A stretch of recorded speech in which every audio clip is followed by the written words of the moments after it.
Imagine stepping into a room, pulsating with ambition, a space where the air is thick with dreams and desires, and the energy is almost electric. You see people from all walks of life, each one fueled by their own version of success. Some are earnest, their faces set in determination as they work diligently, adhering to their principles like a shield. They believe in the power of hard work, the value of integrity, and the importance of fairness.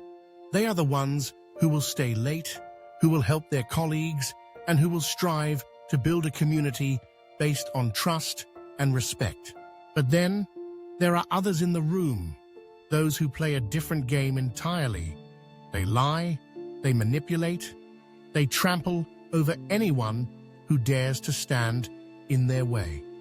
Their smiles are sometimes the most disarming, hiding a cold calculation behind their eyes.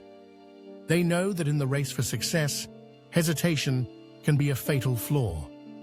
Time and again, it is these ruthless individuals who seem to rise to the top, leaving the principled behind. Why does this happen? Is the game of life somehow rigged in favor of those who lack moral fiber? This question echoes through history, politics, and business alike.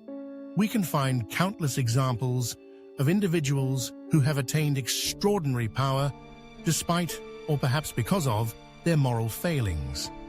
Ruthless emperors, cutthroat CEOs, and power-hungry leaders populate our history books, their stories serving as stark reminders of a troubling truth. Ambition without ethics often leads to success. But this is not merely a coincidence. It is a reflection of a fundamental feature of human nature, deeply rooted in our evolutionary psychology and societal structures.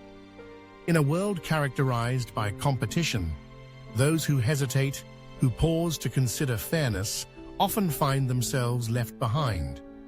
Meanwhile, those willing to deceive, exploit, and dominate take the lead, and we must confront an unsettling question. Is morality a disadvantage in the pursuit of power? To delve into this, we must first understand the nature of power itself. Friedrich Nietzsche, a philosopher whose ideas continue to provoke thought and debate, viewed power as an undeniable force of existence, neither inherently good nor evil, but simply a fact of life. Central to Nietzsche's philosophy is the concept of master morality versus slave morality, a framework that illuminates why the ruthless often triumph. Consider a battlefield, a stark landscape where two warriors stand before one another. One warrior is strong, decisive, and unshaken by doubt. He takes what he wants, molds the world to his will, and does not seek permission. The other warrior is hesitant, burdened by the weight of morality, waiting for validation, hoping that virtue will be rewarded. Which warrior survives? Which one rules? Nietzsche argued that morality is not a universal truth, but rather a product of historical power struggles. He identified two fundamental moral systems that shape human civilization. Master morality is the code of the strong, the rulers, the conquerors. It values strength, ambition, and dominance. Those who subscribe to this moral code do not seek approval. They define their own worth. In their eyes, weakness is not something to be protected. It is something to be overcome. On the other hand, slave morality represents the morality of the powerless, the oppressed. It glorifies humility, obedience, and self-sacrifice, teaching that suffering is noble and that power is inherently evil. Nietzsche viewed this as a survival mechanism, a moral system crafted by those unable to dominate. Herein lies an uncomfortable truth. Slave morality does not prevent the rise of the ruthless. It enables it. By condemning ambition and shaming those who pursue power, it leaves authority in the hands of individuals who feel no shame at all. While the noble-hearted hesitate, those who embrace master morality seize control. In a world where hesitation equates to defeat, the results are all too predictable. So, what does this mean for us? Should we abandon morality and embrace a ruthless path to success? Or is there a way to reconcile strength and virtue? To answer this, we must delve deeper into the psychology of those who rise to power, those who refuse to be victims of circumstance. Picture a vast, untamed wilderness where survival is not about fairness or kindness. It is about strength, adaptability, and the willingness to act decisively. The lion does not ask permission to hunt. The storm does not apologize for its destruction. Nature rewards those who endure, not those who wait for justice. Beneath the surface of modern society, this primal battle for survival still rages. Those who ascend to power share a defining trait: ruthlessness. This does not necessarily equate to cruelty. Rather, it signifies the ability to act without hesitation, unburdened by guilt or fear.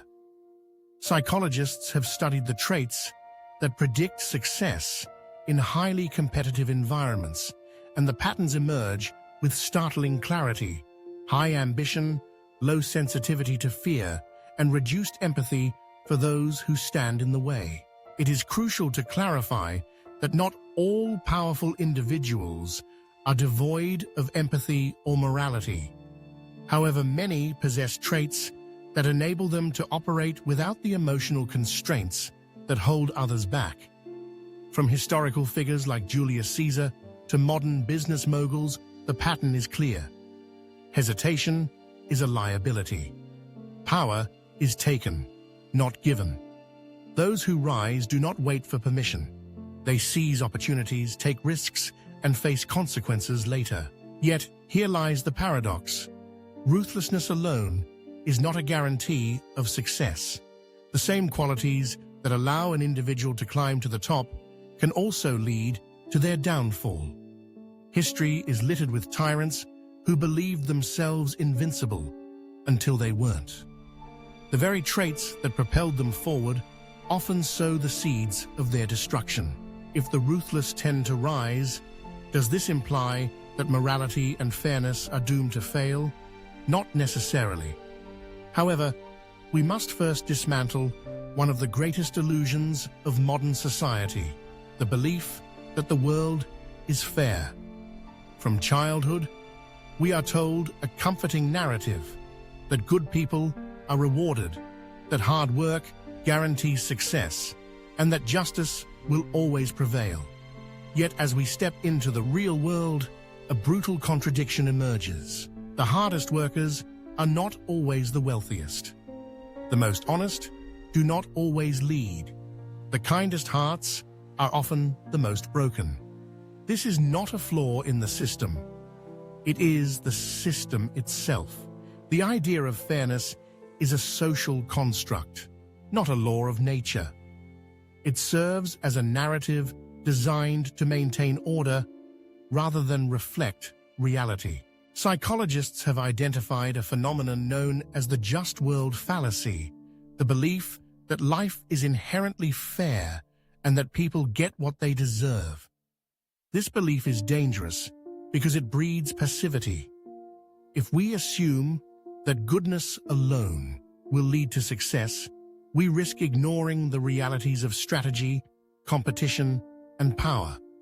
While we wait for justice, those who do not share our illusions are already moving forward, seizing opportunities and reshaping their destinies. So, what is the path forward? Nietzsche's concept of the Ubermensch offers a potential answer: not to surrender to ruthlessness, but to rise above both weakness and cruelty. The Ubermensch does not bow to circumstance, nor do they accept morality as an absolute. Instead, they shape their own values, purpose, and fate without waiting for permission. The key is not to reject morality, but to understand the game without becoming enslaved by it. The The truly powerful do not seek power to control others.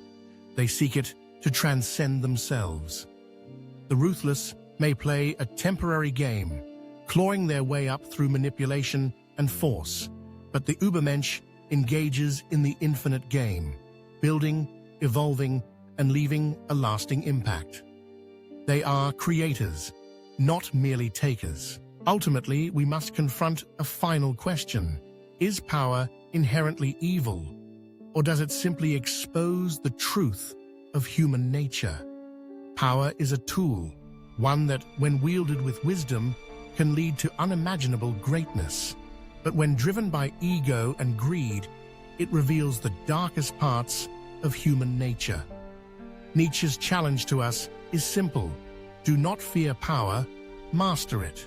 Through discipline, strength, and an unshakable will, we can rise beyond limitations, beyond illusions, and beyond what we once thought possible. The world is a complex tapestry of ambition, morality, and power. And understanding this interplay is crucial for navigating the challenges that lie ahead. In the end, the choice is ours: to be passive observers of the ruthless game, or to become active participants who shape our own destinies.